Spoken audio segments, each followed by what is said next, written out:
बिस्मिल्लाहिर्रहमानिर्रहीम, अस्सलाम वालेकुम। मैं हूं मखदूम शहाबुद्दीन। 22 जनवरी 2026 जुमेरात का दिन। कुछ इंतहाई अहम तरीन डेवलपमेंट्स हैं जो आपके सामने रखनी है। मशरिक़ वुस्ता ऑलरेडी हाई अलर्ट पे है। ईरान की तरफ से जंगी तैयारियां जो हैं उन्हें जारी व सारी रखने का फैसला किया गया है। और डोनाल्ड ट्रंप की जो अनप्रेडिक्टेबिलिटी है, डोनाल्ड ट्रंप जो इस वक्त सज्जी दिखा के खबी मारने का एक्सपर्ट बना हुआ है, ईरान डोनाल्ड ट्रंप की किसी बात पर एतमाद करने के लिए तैयार नहीं है।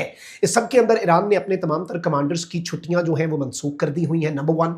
नंबर 2, ईरान जो है उसने जिस तरह से कार्रवाइयों को लेकर चल रहा है, अपने ड्रोन्स की डिप्लॉयमेंट, अपने मिसाइल्स की डिप्लॉयमेंट, पहले रूस और बेलारूस से जंगी बहरी जहाज आए और अब ईरान की सरजमीन पर चीन से दर्जनों जो एयरक्राफ्ट हैं वो पहुंचे हैं, कार्गो एयरक्राफ्ट जो मिलिट्री शिपमेंट्स लेकर आए हैं, जिनमें मिसाइल्स और दीगर चीज़ों के हवाले से और एयर डिफेंस सिस्टम के हवाले से बात की जा रही है। तो इस पूरे के पूरे सिनेरियो को अगर आप ऑब्जर्व करें तो बहुत कुछ इस वक्त तब्दील हो रहा है।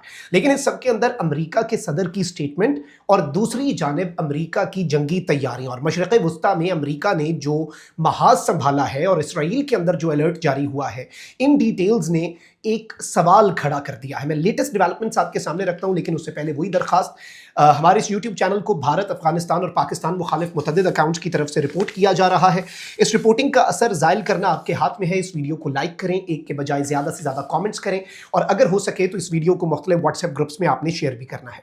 एक जानिब नाज़रीन कराम, आपको याद होगा जून 2025 की इसराइल ईरान जंग, 12 रोज़ा जंग, जिसके हवाले से अमेरिका को पता था कि इसराइल ये कार्रवाई करेगा और उसका इख्तिताम अमेरिका की ईरान पर स्ट्राइक से हुआ।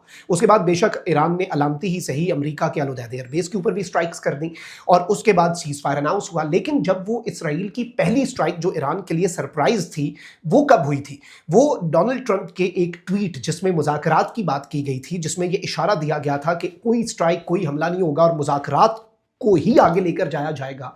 उसके फौरी चंद घंटों के बाद ईरान को सरप्राइज करने के लिए और ईरान तैयार ना हो, बेसिकली वो ट्वीट उस पर्पस को सर्व कर रही थी। तो ईरान के जहन में ये चीज़ है कि भाई डोनाल्ड ट्रंप की स्टेटमेंट्स पर उस तरह से एतमाद नहीं करना, और ईरान का सरकारी मीडिया भी यही बात कर रहा है। बल्कि अभी आप डोनाल्ड ट्रंप की लेटेस्ट स्टेटमेंट को देखें। अमेरिकी सदर डोनाल्ड ट्रंप ने ईरान के जौहरी प्रोग्राम के उसूल से मुतालिक एक बार फिर वार्निंग देते हुए कहा, और ये इन्होंने वार्निंग अमरीकी मीडिया जो CNBC न्यूज़ है उसको दिए गए एक इंटरव्यू में दिया इन्होंने, और इन्होंने कहा कि ईरान को जौहरी सरगर्मियां बंद करनी होंगी। उन्होंने खबरदार किया कि अगर ईरान ने अपना जौहरी प्रोग्राम बहाल किया तो हम कार्रवाई करेंगे। ट्रंप ने कहा कि माजी में अमेरिका की कार्रवाई ने ईरान को जौहरी हथियार बनाने से रोका था। अगर अमेरिका ने ईरान के एटमी निजाम को निशाना ना बनाया होता तो ईरान 2 माह के अंदर एटमी ताकत बन चुका होता। जून के बाद यानी अगस्त 2025 तक ईरान ने एटमी ताकत बन जाना था। ट्रंप ने इंटरव्यू के दौरान कहा कि ईरान को एटमी हथियार हासिल करने की कोशिश तर्क करनी चाहिए। उन्होंने साथ ही उम्मीद जाहिर की कि ईरान के खिलाफ मजीद कोई कार्रवाई नहीं होगी। अब ये जो ट्रंप ने कहा है ना कि ईरान के खिलाफ मजीद कोई कार्रवाई नहीं होगी, लेकिन ईरान अपने जौहरी प्रोग्राम को दोबारा स्टार्ट ना करे वरना हम कार्रवाई करेंगे। रीसेंट जो स्ट्राइक की धमकियां, उनमें जौहरी प्रोग्राम तो कहीं था ही नहीं। उसमें तो प्रोटेस्टर्स और उनके ऊपर जो फायरिंग है और उनके ऊपर जो हमला है उसे बुनियाद बनाया गया ईरान की तरफ से। यही एक चीज़ हुई है ना। तो अमेरिका ने ये नैरेटिव बनाया, वेस्ट ने ये नैरेटिव बनाया कि ईरान के अंदर इंसानी हुकूक की खिलाफ वर्जियाँ हो रही हैं। तो ट्रंप ने ये स्टेटमेंट तो दिया है, लेकिन दूसरी तरफ आप देखें अमेरिका का जंगी बहरी बेड़ा साउथ चाइना सी से खलीज फारिस की तरफ रवां दवा है। अमेरिका के जो जंगी जहाज़ हैं, fighter jets, air aerial refuelling tankers, वो इस वक्त मिडल ईस्ट की तरफ रवाना हो चुके हुए हैं। अमेरिका का पैट्रियट मिसाइल डिफेंस सिस्टम और उसके साथ साथ थर्ड एयर डिफेंस सिस्टम वो वहाँ पर पहुँचा दिया गया है। इसके साथ ही साथ अब मैं आपको 2 बड़ी डेवलपमेंट्स बताता हूँ जिनसे आपको चीज़ों की समझ आएगी। एक तरफ तो अमेरिका ने eagles laser guided counter drone system जो है अपने कुवैत वाले बेस के ऊपर लगा दिया है, और अमेरिका इस वक्त यूँ लग रहा है कि अपना एयर डिफेंस सिस्टम जो है वो मशरिक़ वुस्ता के अंदर मौजूद अपने बेसिस पर डिप्लॉय कर रहा है। देखिए, मशरिक़ वुस्ता में अमेरिका के बेसिस अमेरिका को एक फ़ायदा भी देते हैं और एक नुकसान भी। फ़ायदा ये कि ईरान पर कार्रवाई अमेरिका कहीं से भी कर सकता है, ईरान के करीब से, लेकिन नुकसान ये है कि आप फिर ईरान की रेंज में भी आते हैं। आपको अगले की रेंज में आके गोली मारनी पड़ रही है ना, तो आप अगले की गोली की भी तो रेंज में है। तो अमेरिका इस वक्त अपने जो बेसिस हैं उनके दिफा के लिए पैट्रियट मिसाइल डिफेंस सिस्टम और थर्ड एयर डिफेंस सिस्टम की हमने कल बात की, और अब EAGLS, ईगल्स आप कह लें, laser guided counter drone system, यानी ये ड्रोन्स जो हैं उन्हें गिराने के लिए सिस्टम है, अमेरिका ने अपने कुवैत वाले बेस के ऊपर ये इंस्टॉल करना शुरू कर दिया है।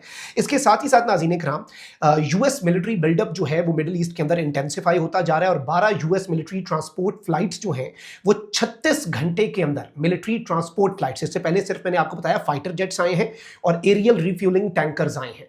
अमेरिका के अब जो कार्गो वाले तैयारे होते हैं, मिलिट्री का साजो सामान पहुंचाने वाले तैयारे, पिछले 36 घंटे में इस रीजन के अंदर मिडिल ईस्ट में अमेरिका के 12, एक दर्जन मिलिट्री ट्रांसपोर्ट जो तैयारे हैं वो आए हैं और इस सब के अंदर जो मेजॉरिटी तैयारे हैं वो C-17 ग्लोब मास्टर एयरक्राफ्ट हैं और ये जॉर्डन के अंदर मुवाफिक सल्ती एयरबेस जो है जॉर्डन का, उस पर आए हैं। और याद रखिएगा कि ये बेस इंपॉर्टेंट क्यों है। जॉर्डन वो मुल्क है, मुसलमान मुल्क है, लेकिन इसराइल की तरफ ईरान की कोई भी चीज़ अगर जाती है ना, ड्रोन जा रहा है, मिसाइल जा रहा है, व्हाट्सएवर, जो भी प्रोजेक्टाइल वहाँ से जा रहा है, इसराइल के पास जाने से पहले वो जॉर्डन की फ़ज़ा में से होके जाते हैं। और जॉर्डन इससे पहले भी उर्दन जो है वो उन ऑब्जेक्ट्स को टारगेट करता है अपनी एयर स्पेस में कि वो इसराइल तक ना जा सके, उससे पहले उन्हें तबाह कर दिया जाए।